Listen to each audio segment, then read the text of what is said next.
Hi guys, welcome back. Already previous mini బ్లాగ్లో చెప్పాను కదా, మాకు వైకుంఠ ద్వారంకి లక్కీ డిప్లో టికెట్స్ వచ్చాయని చెప్పేసి. సో ఇంకట్లా ట్రైన్ జర్నీ అనేది స్టార్ట్ అయిపోయింది. స్టేషన్కి వెళ్ళిపోయి అక్కడ కొన్ని పిక్స్ అట్లా తీసుకొని అండ్ స్టార్ట్ అయితే అయిపోయింది మా ట్రైన్. ఆబ్వియస్లీ అన్నయ్య వదిన మాకు సెండ్ ఆఫ్ ఇచ్చి వాళ్ళు వెళ్ళిపోయారు. చాలా బోర్ కొట్టింది ట్రైన్లో వాళ్ళు లేకుండా జర్నీ. బట్ బాగుంది, లైక్ తిరుపతి కాబట్టి ఎగ్జైటెడ్గానే వెళ్ళాను నేను. సో ఇంకట్లా త్వరగా డిన్నర్ చేసేసి త్వరగానే పడుకున్నాం మేము. నాకు ఎందుకో ట్రైన్లో అంత కంఫర్టబుల్గా నిద్ర వచ్చినట్టు అనిపించలేదు.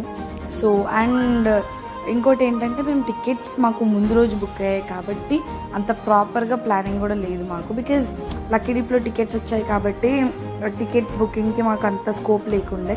సో ముందురే బుక్ చేసాము మేము టికెట్స్ తత్కాల్లో. సో అట్లా తిరుపతి అయితే రీచ్ అయిపోయాము. I hope you will also enjoy. ఇక్కడ నుంచి మా తిరుపతి వ్లాగ్స్ ఎట్లా ఉంటాయి, ఏం చేశాను నేను అన్నది. Wait and watch and comment. మీకు ఎవరికైనా ఇట్లా వచ్చాయి